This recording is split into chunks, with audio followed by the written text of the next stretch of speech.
Kathy Figglestaller, Department for Local Government.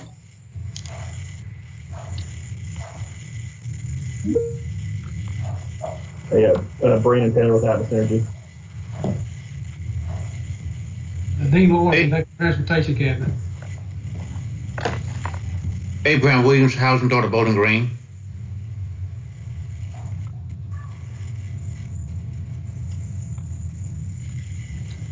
Mike Turner, Housing Authority of Bowling Green.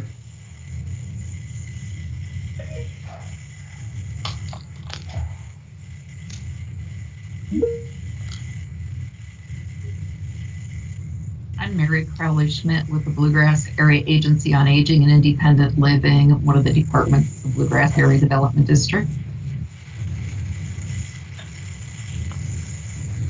Waylon Isaacs, Indiana, Kentucky, Ohio Regional Council of Carpenters.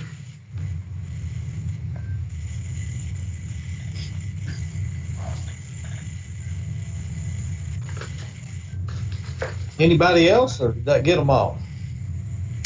Well, Craig, I'll go, and then I'll let our KHC's new executive director say something too, if he'd like. I'm Wendy Smith. I'm kind of the staff for the HPAC. I'm the deputy executive director for housing programs at KHC. And if Winston Miller would like to speak, I think he certainly could. Sure. This is Winston Miller. I'm the new executive director for the Kentucky Housing Corporation, and I'd like to welcome you all here today to this meeting and thank you all for participating.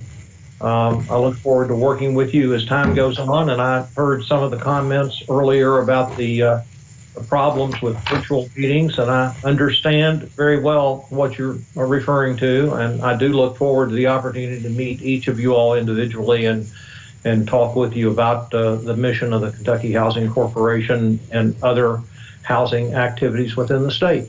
Thank you. Thank you, Mr. Miller, and we look forward to working with you as well. So, yeah, this Zoom thing, I keep looking at myself over in the right-hand corner and wondering who the old white-headed man is, but that's me. So I'm not liking that at all. It does show me that it could be confused with me. Yeah. It shows me that I need a haircut and lose 20 pounds, maybe. But that's why I don't like Zoom. But anyway, we appreciate you introducing yourself and look forward to working with you in the future. So, any new Hpac members? Was any of the members on here new?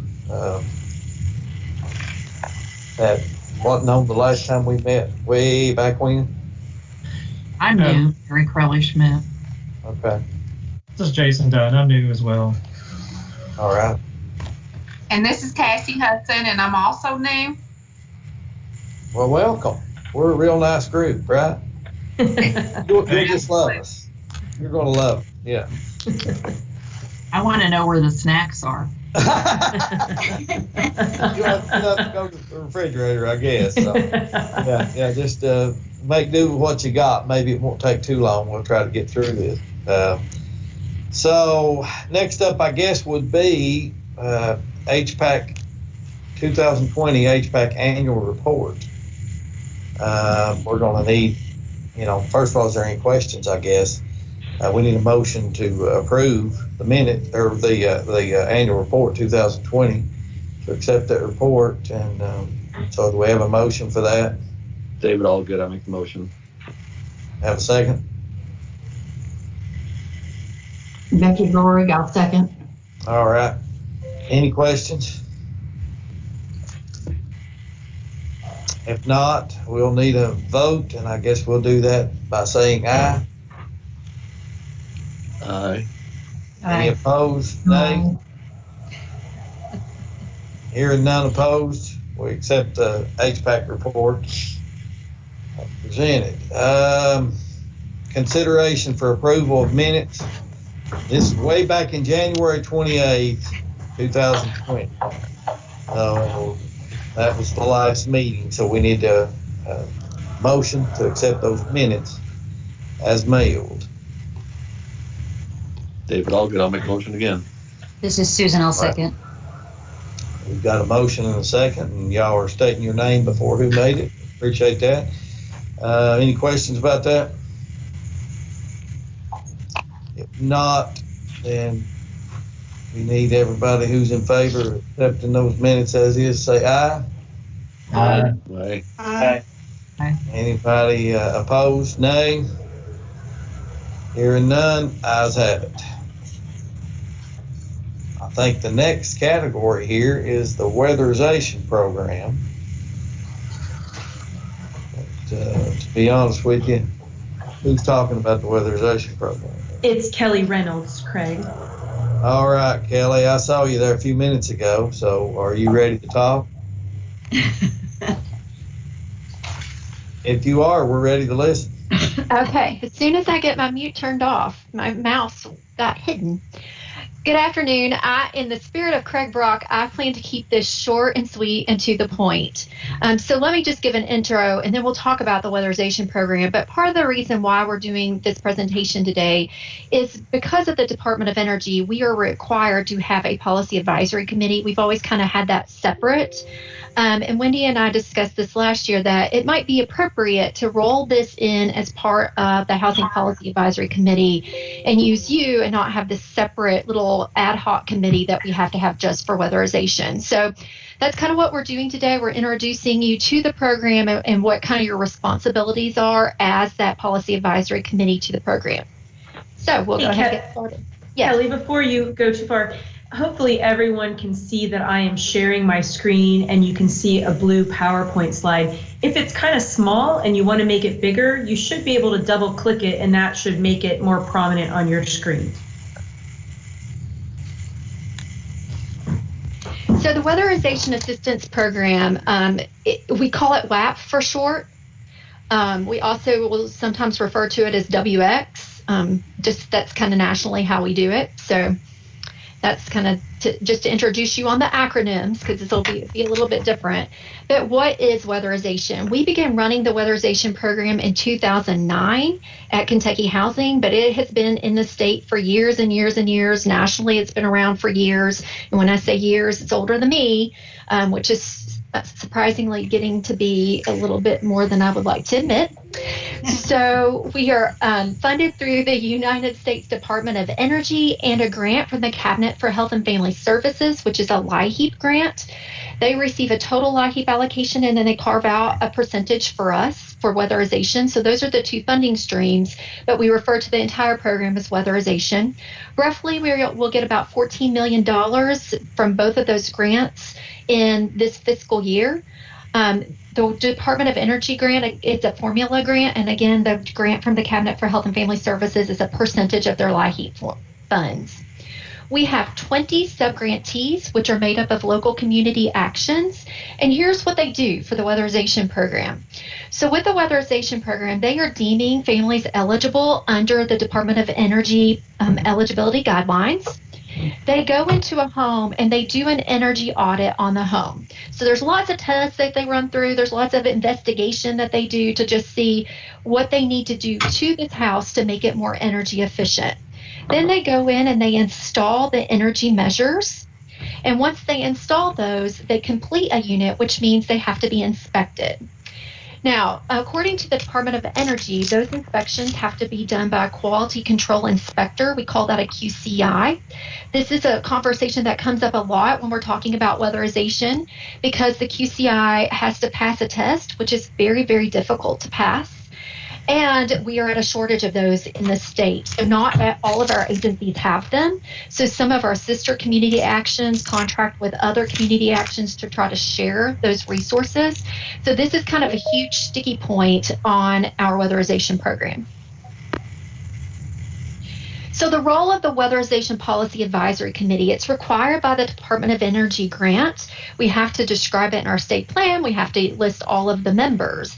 One of the kind of problems that we've had in the past with our Policy Advisory Committee is it was made up of a lot of subgrantees, which maybe at one point that's where DOE was and they were fine with that, but they kind of switched gears. And a couple of years ago, they switched gears and that was a real sticky point for them. So we kind of had to broaden the scope of the Policy Advisory Committee and broaden the membership, which is another reason why the Housing Policy Advisory Committee is a really great place for this program to land. It's got to be a really diverse group of representatives with interest in weatherization. So it can be just a lot of housing people, some energy people. We have the energy cabinet on the Housing Policy Advisory Committee. So we have the cabinet for Health and Family Services. So it's a lot of diverse representatives that might have an interest in weatherization or weatherization as regards to healthy at home or healthy homes. So it's lots of things that we can do with this program. And you basically advise us on energy-related topics. We will come to you with, hey, here are some things we're thinking about, and we just want to hear from you on, oh, well, in our industry, here are the things that we're seeing, or in our part of the state, here are the things that we're seeing.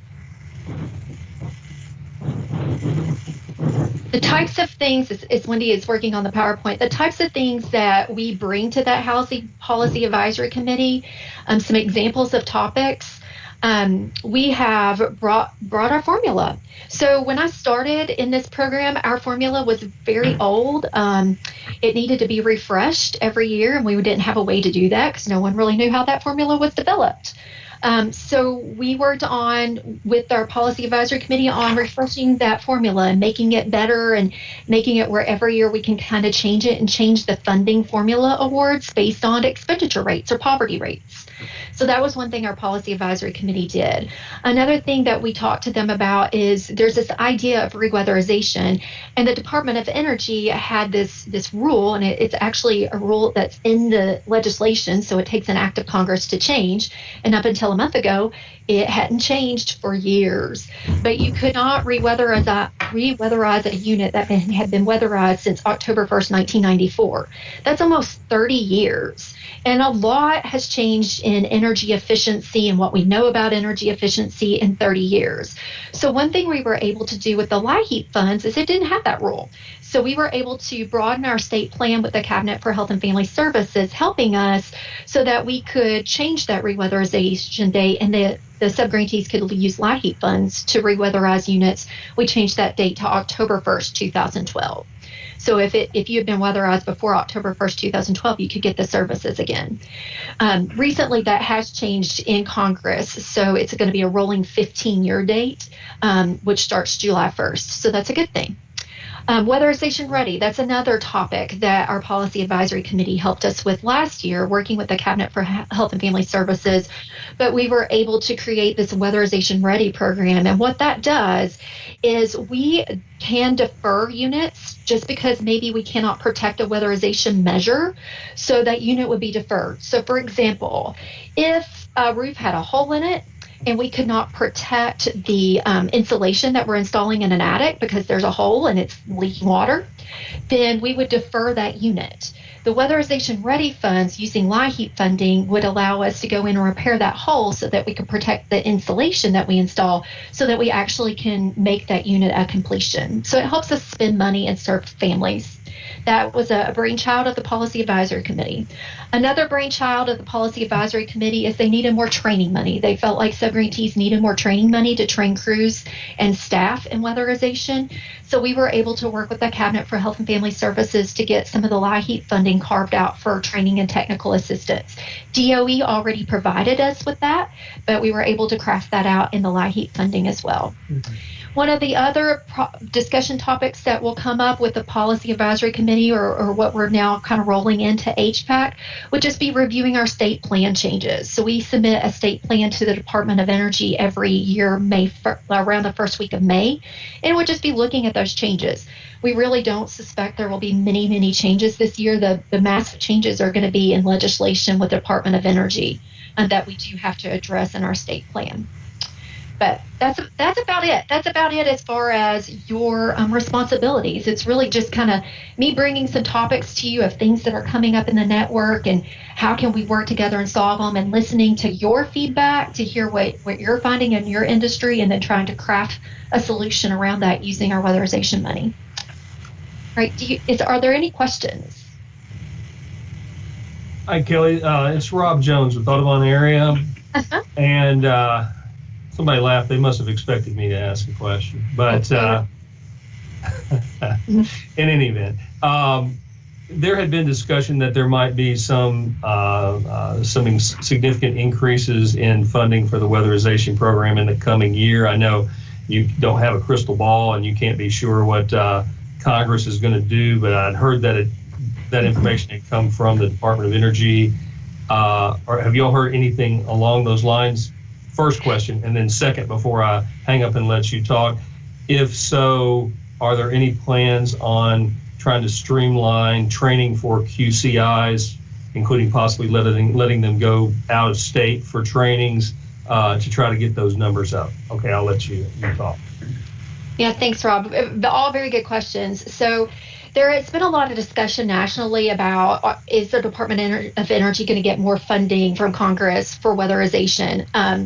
We've been discussing this for several months now. It's probably been going on 6 months. Really, when COVID kind of started escalating, and they started having these discussions.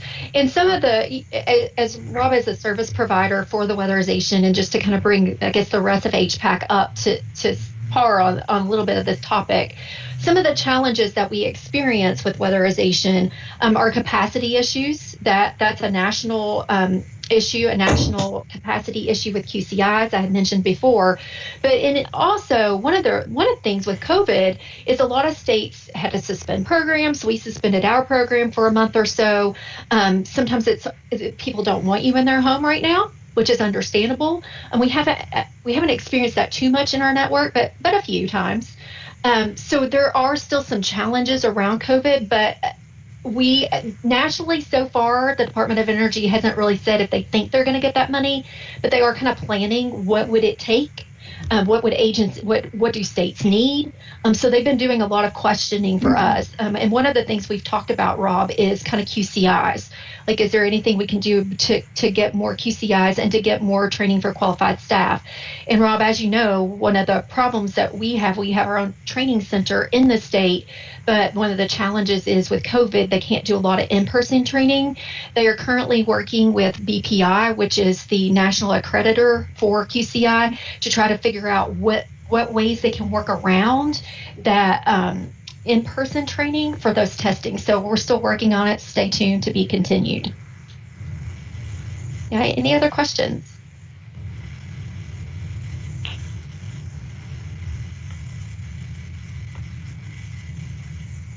All right, so probably the next time that we meet, we'll have more ideas on what our state plan is going to look like, if there are going to be any significant changes. But the only significant changes I can think of right now are the 2 DOE changes, which is the change in reweatherization date, and the subgrantees are going to love this. DOE is increasing their admin from 10% to 15%. So that's going to be another significant change in our state plan, but all regulatory. All right. Thank you. Thanks. Thanks, Kelly. Thank you, Kelly, for that report. Excellent job. Weatherization is one of those programs I'm a huge fan of, because the initial investment pays off year after year. I mean, if they do it right, those folks are going to save money on their energy bill for a long time, many years to come. So not all programs are like that, by the way, but that's a good one. That's one of the good ones. Some of them, you just spend money every year without any future benefit. You just have to go back and spend money again, the next year, over and over and over again. And those programs can be a little frustrating, but weatherization program is a good one for sure. So thank you very much for that report, and we'll keep a lookout on as we get new things. I know there is a shortage in QCIs. We have a couple of them here. I have a weatherization program here at Bell Whitley, and I think we have a darn good one. And we have a couple of those QCIs here, and we've tried to help out where we can with some of the other agencies who don't have one at the time. But definitely we have a need for around the state to have more QCIs and get them approved. So I'll be so glad when this COVID thing, if we ever can get it behind us, and I'm going to be optimistic and say that we're going to, but I'll be so glad when we can get back to normal face-to-face meetings and these folks can travel as they need to, and we can get more people approved to be QCIs. So thank you for that. Anybody else got anything? If not, we'll be skipping on to the Affordable Trust Fund report, HTF report. So who's up on that? That is me, Craig, and thanks, Kelly. Appreciate you presenting. It's been a long time since we have all met, but you all might recall that while HPAC typically meets 4 times a year, each quarter, The Affordable Housing Trust Fund Advisory Committee meets twice a year, and their meetings are always the morning of an HPAC meeting. So the AHTF Advisory Committee met this morning, and I just thought I would share with you all very briefly a couple of the items I shared with that committee, because AHTF is one of our few state-generated affordable housing funding sources, and it's one of the few that we have that is a little bit flexible. So I will just share a couple slides with you all. One of the things we have to do annually with the AHTF committee is make sure that we report on our financials. And so that's what you're looking at here with this slide, is our quarterly financials, what our cash balance was, and then you have to subtract what our commitments to projects are. And then you have what do we have available to commit to new projects or to coming projects. And there's two things that are notable. Well, there's one thing that's especially notable, and there's two reasons for it. You will note that that bottom line number since June of 2020 is much lower than in previous quarters, and that it even dipped negative at the end of September. We weren't out of money. We didn't have to take money away from any projects. But what this means is there are two reasons for this. One is intentional, and we view it as a good thing. One was not intentional, and we didn't view it as a good thing, but it hopefully is not going to cause long-term harm. And so I'll share with you why that bottom number of available Affordable Housing Trust Fund is lower than it used to be in previous quarters. Oh, you know what? I didn't put that slide in here. I'll just tell you all.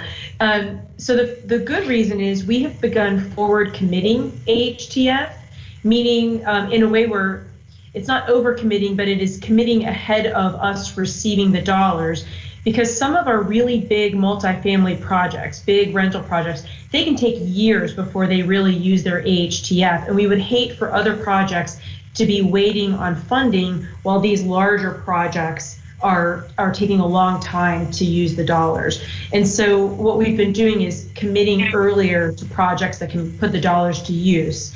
We're not getting overextended on them, but we are just trying to get the dollars out into the pipeline of getting projects built, getting homes developed, getting units developed.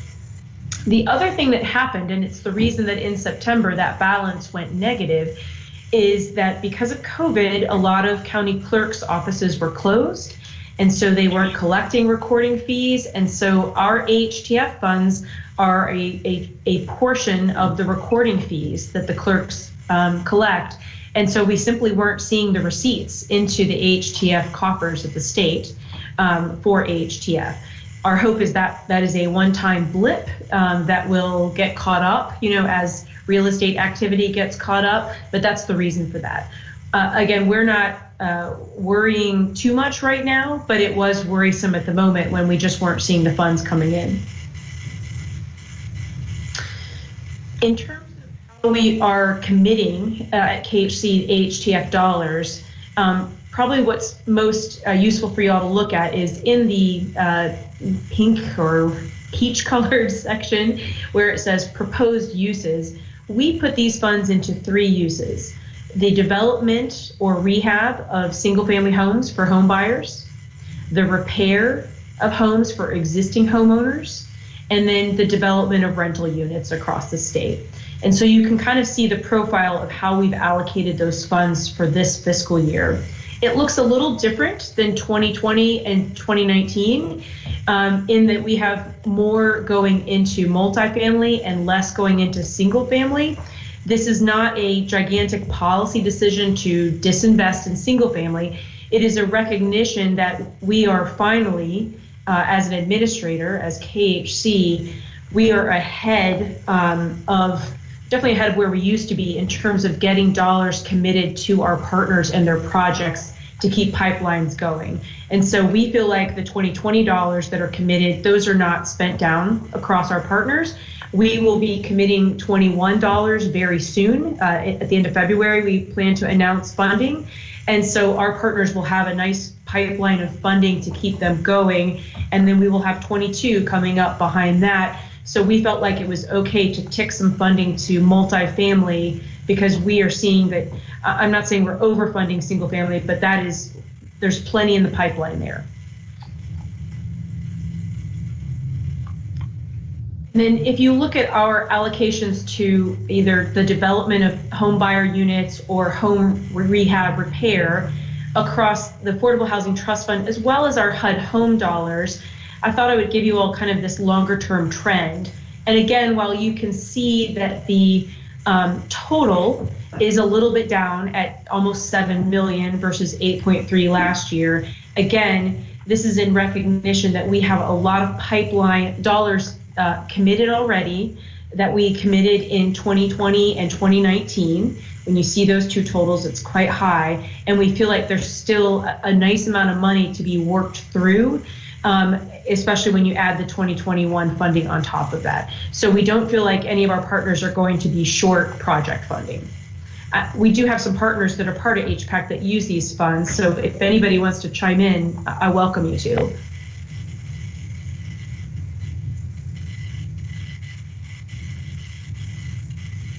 All right. And Craig, that's all I've got on that. Well, I'll say it takes a combination of those projects, to work. Ask me what the In market's East like right Kentucky, now. we have a lot more Last week I had- single-family homes, and the need for new single-family homes or to repair the ones that are in place if they're repairable, and probably less in the way of the multifamily, but around some of the larger areas, they have more of a need for multifamily projects. But I'm a fan of, if you're to get out of poverty, one of the quickest ways to get out of poverty is to own your own home.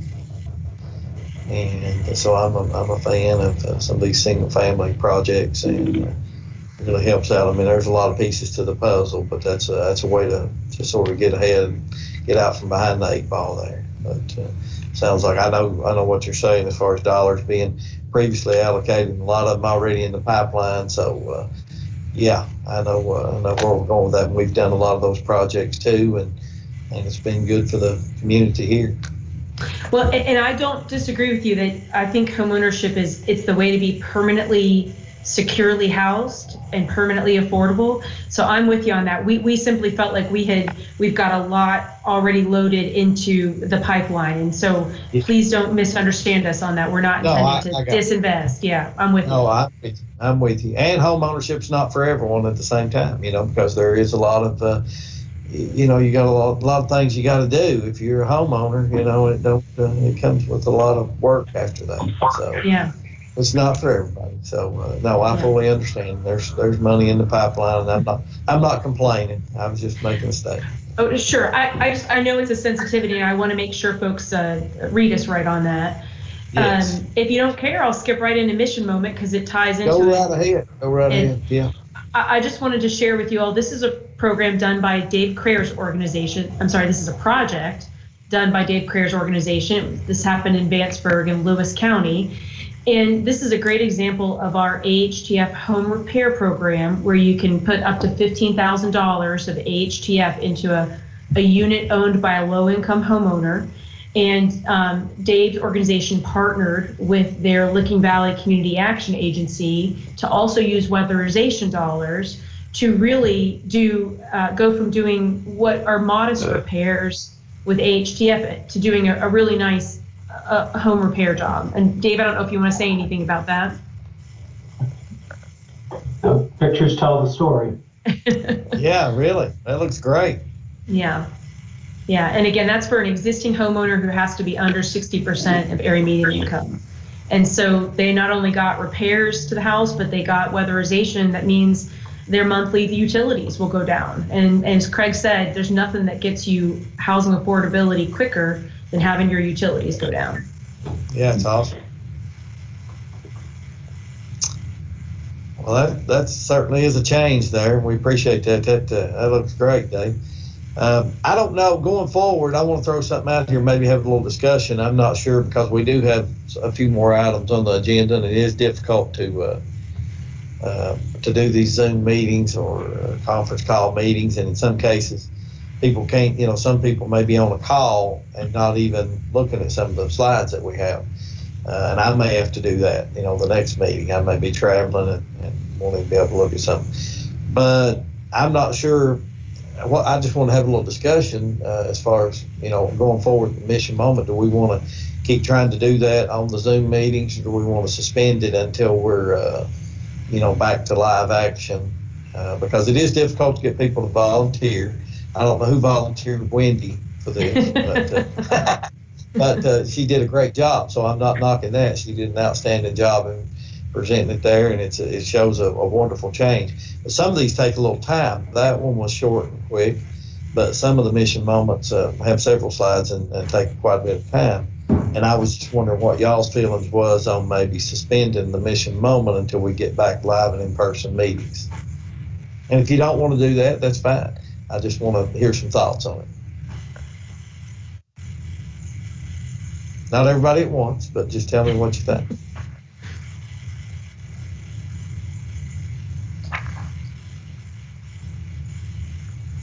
If you don't speak up, go ahead. I was just going to say, if you don't speak up, you're going to be, you're the one going to be volunteering for the next one. So do you want to do it on these? It might be a good opportunity. I don't know if we could find someone outside of the meetings where, typically it would be pretty much of a challenge to drive down to Frankfurt to present for that time. But if we had somebody who could just jump on the Zoom meeting, to present to us, that would be a lot easier. So that's a thought. Well, and I think the Public Housing Authority of Bowling Green, Ibrahim, I think maybe you have volunteered to do mission moment for our next meeting. Maybe it's Abraham. I'm sorry if I'm pronouncing it incorrectly. I think Abraham and Mike Turner might be presenting at our next. Okay, well, if they've already signed up, then, We're good for one. yeah, if we're good for one, and we can revisit it at, the next time, I suppose. But, like I say, it's kind of difficult to get people to do it. I know I've done it before, and Dave's done several of them, and, we've got some new blood on here, and they may want to do that. But I talked to Carla and this Abraham from Bowling Green, and we're willing to do it in March. Okay, well, we'll just continue the discussion for the next time, and it sounds like if we've got a sucker on the line, man, we're not going to say nothing now, right?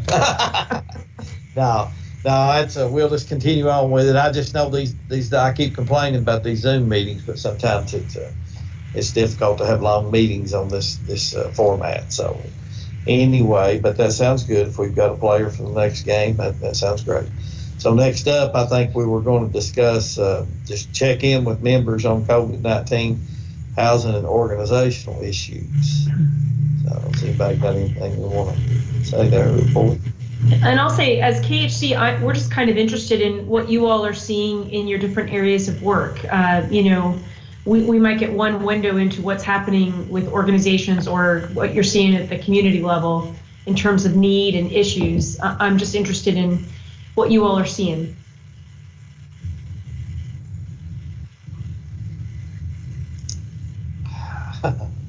Well, in the aging world, this is Mary Crowley Schmidt from Bluegrass Area Agency on Aging. It seems to be, this is across the state, it's a county by county plan.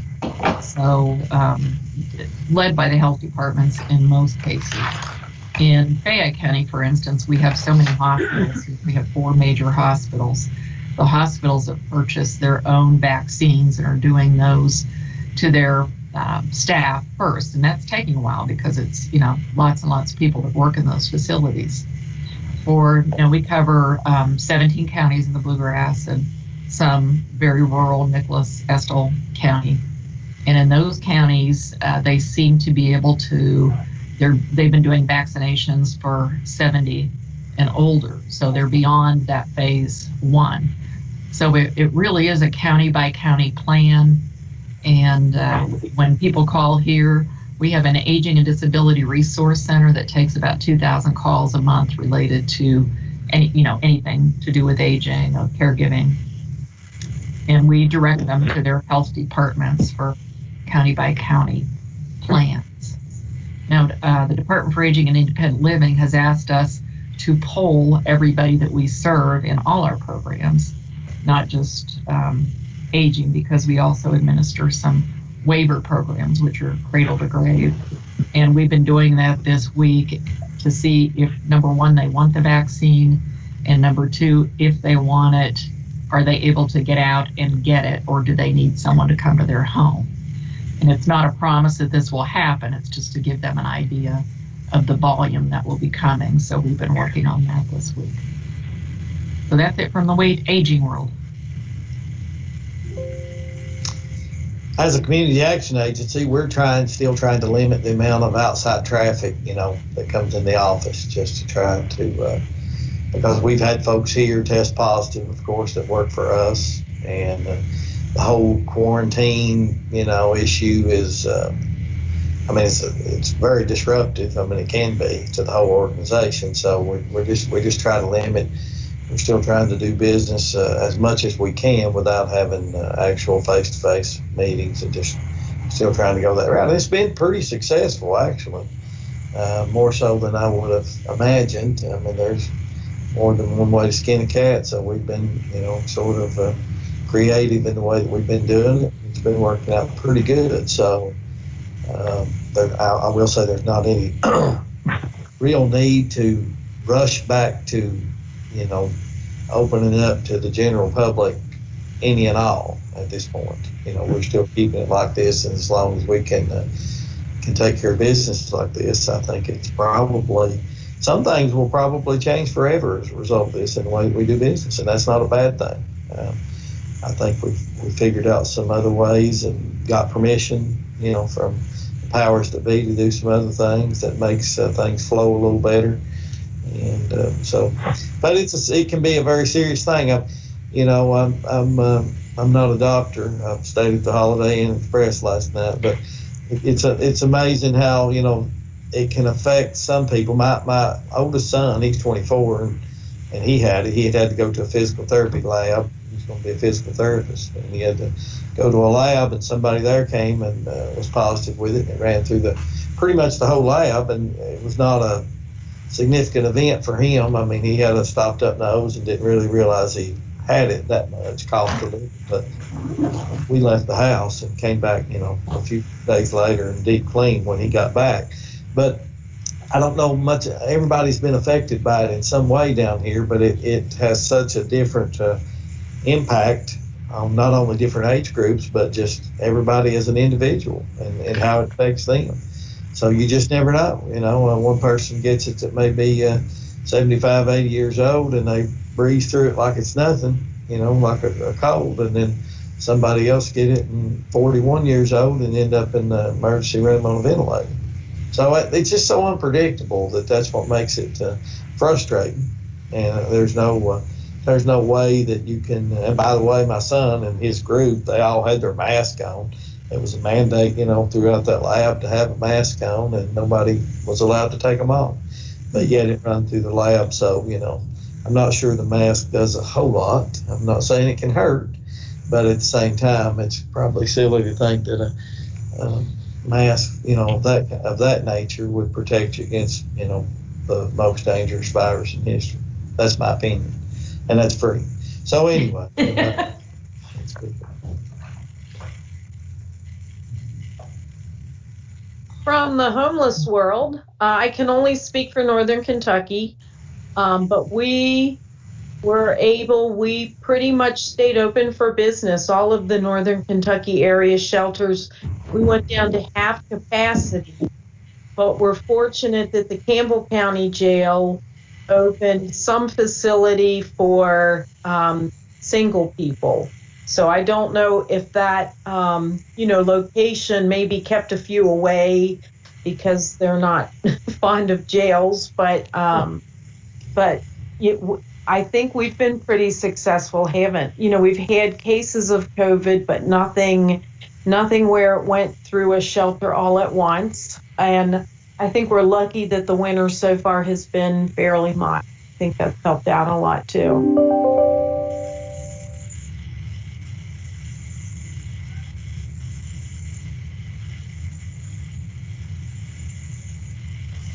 This is Christina Bard. I'm at the University Center on Disability at UK. So, we've gone completely remote and all of our services have too. So, social isolation has been an issue for all of us, but that's certainly been true for a lot of the people that we're working with that experience disability. And in terms of housing, there hasn't been as much moving around lately, but there still exists, a really significant shortage of accessible housing, particularly accessible, affordable housing. And so, working to identify more ways to know how to find that housing that is in the inventory would be helpful. And we just had a call today at the AT Center for a family looking to move to Lexington that doesn't know how to start to identify, they have a child with a disability, start to identify where even the accessible housing inventory exists. So that's some of the housing related stuff we're seeing.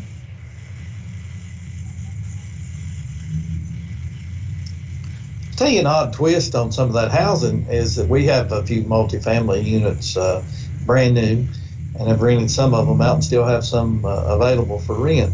And it's been slower than I expected. And part of the reason is filling those units. Part of the reason is that some folks have been up until this point, operating under the moratorium there where they can't be thrown out, and they're living rent free in some places. And at this point, so they're not going to move out of a place where they're, living rent free or have been, and move into a place where they got to, pay me rent. So at this, it's disrupted the cycle a little bit in a lot of ways.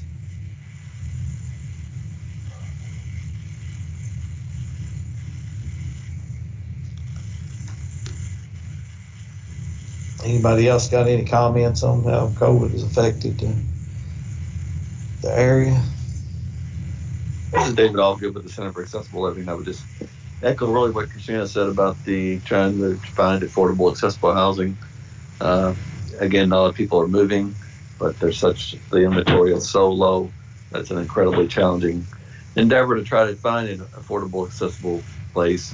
And we're trying to work with some of the local governments to maybe increase the amount of accessible units on the first floor that have to be included in some of our local ordinances. Perhaps we're going to try that, but it's always been a problem and continues, and just a revolving cycle of low inventory. And once you find an accessible place, you never move out because it's so challenging to find one, and usually segregated to few parts of Louisville if you can find one. So it's an ever-growing and continuing problem, and with the largest minority in Kentucky and America only increasing every day, it's only going to get worse, unfortunately. Yeah, absolutely. This is Jason Dunn with the Cabinet for Health and Family Services, and I'll talk about, we do administer the LIHEAP and the program, and we also helped administer the Healthy at Home Utility Relief Program, or Utility Relief Fund, there at the end of 2020. But, we've also, not directly housing related, but certainly important to all low-income families is the access to food. We've been able to issue maximum SNAP benefits to every household since about, I think, April of last year. So we've nearly doubled what we would normally issue in food benefits, and hopefully that helps free up resources for families when it comes to, making hard choices between paying utilities or food or rent. So we thanks to some federal legislation, we have increased those benefits by 15%, at least through June.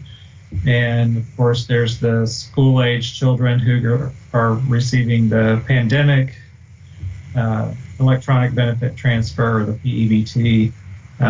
We hope to get that up in the next month or so, from October all the way up through the end of the school year. So hopefully that'll help ease the food insecurity burdens that families have faced during the pandemic too.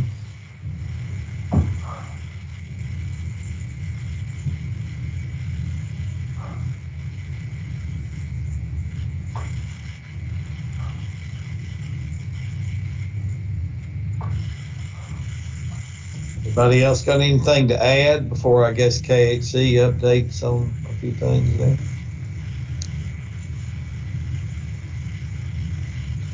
If not, I guess KHC has a few updates on keep programs going during COVID-19. Yeah, so I share with you all, we have also been working largely virtually since the middle of March of last year. Probably have about 20 to 30 people going into the office on any given day of a staff of 220. So we're real virtual. I miss potlucks.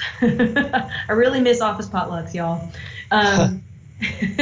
I miss face-to-face meetings too, but we are making it work. Like Craig said, it's gone better than expected. And I'll say we have some teams that are even more productive because they can't have any fun, right? There's no birthday parties or any chit chat or anything like that. So we are keeping everything going. And I thought I would just share with you all a couple of ways we've responded to COVID-19. I won't make this long, but there are a couple things I think will be informative to you all as HPAC, and for some of you all in your day-to-day work might be informative.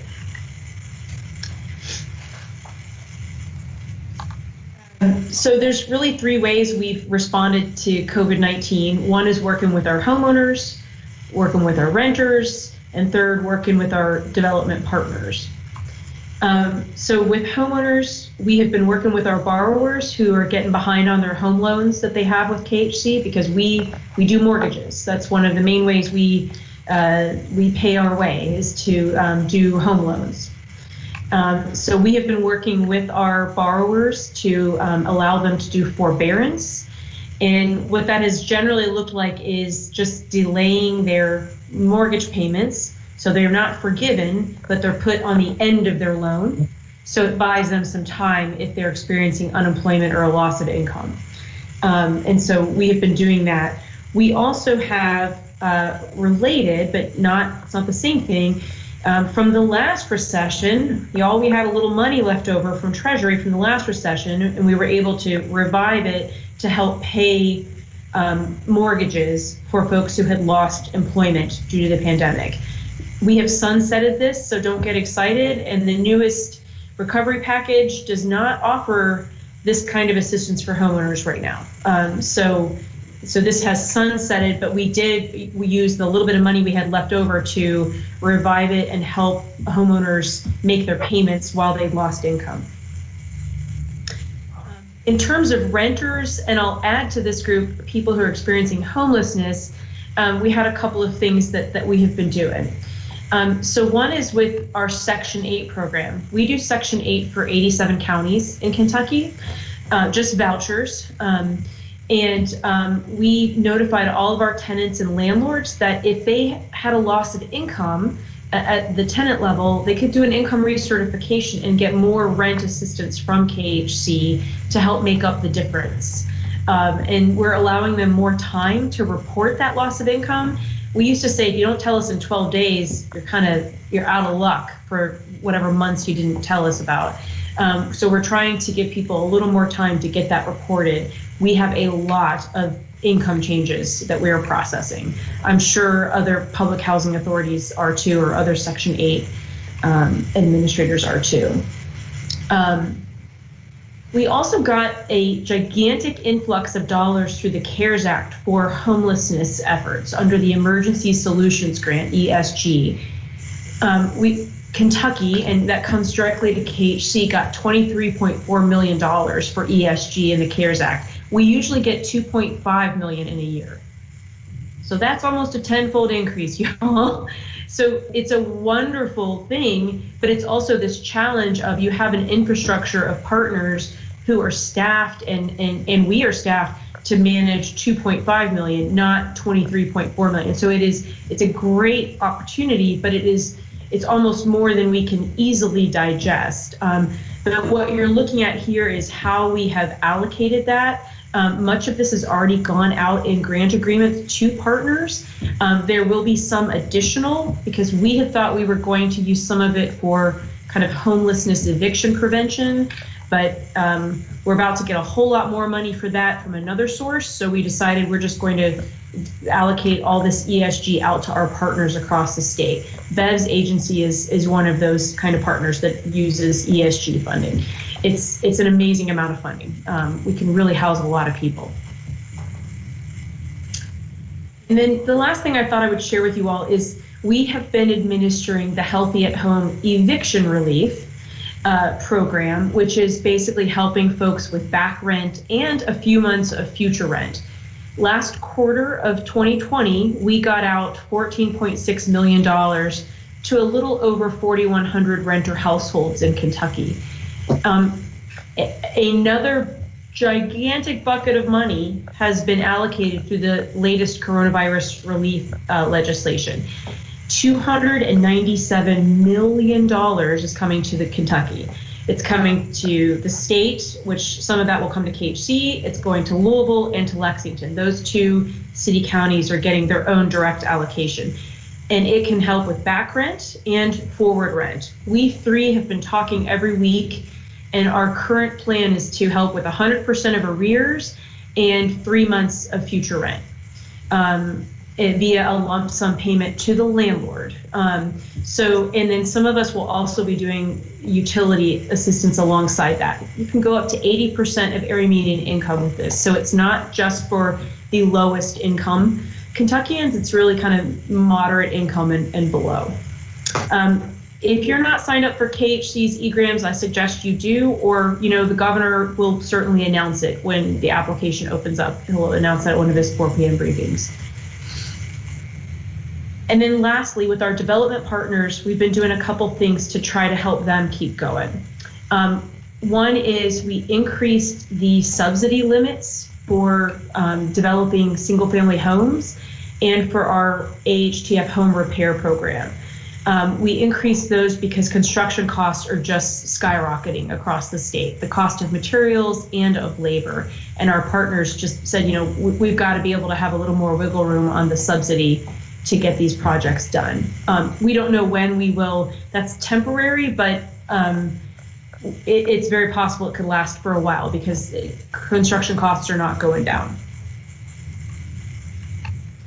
And then the other thing that we have done is we're trying to be strategic with our funding. So we are doing 3 funding rounds. It's actually with AHTF and other sources at once for our home repair, our single family development, and our smaller multifamily projects so that we can optimize our dollars across all 3 project types. And we even had some nonprofits say, well, if I can pick one activity over the other, I'd rather do multifamily than do single family, or vice versa.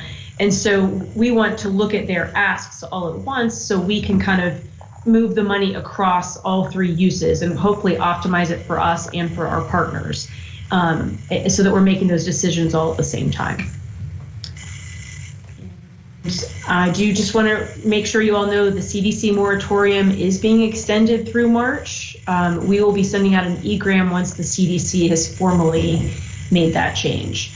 I feel you, Craig, in that we've heard from a lot of landlords that they think the moratorium decreases people's motivation to apply for assistance and to work with their landlords.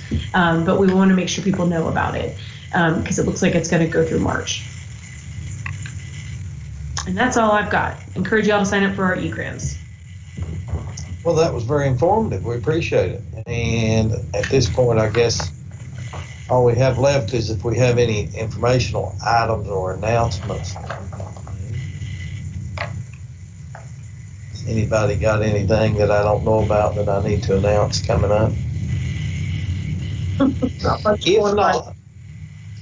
If not, I guess then the next one would be suggestions for agenda topics, and that would be for April 27th, 2021 meeting. It says 2028, but it's actually the 27th is that Tuesday.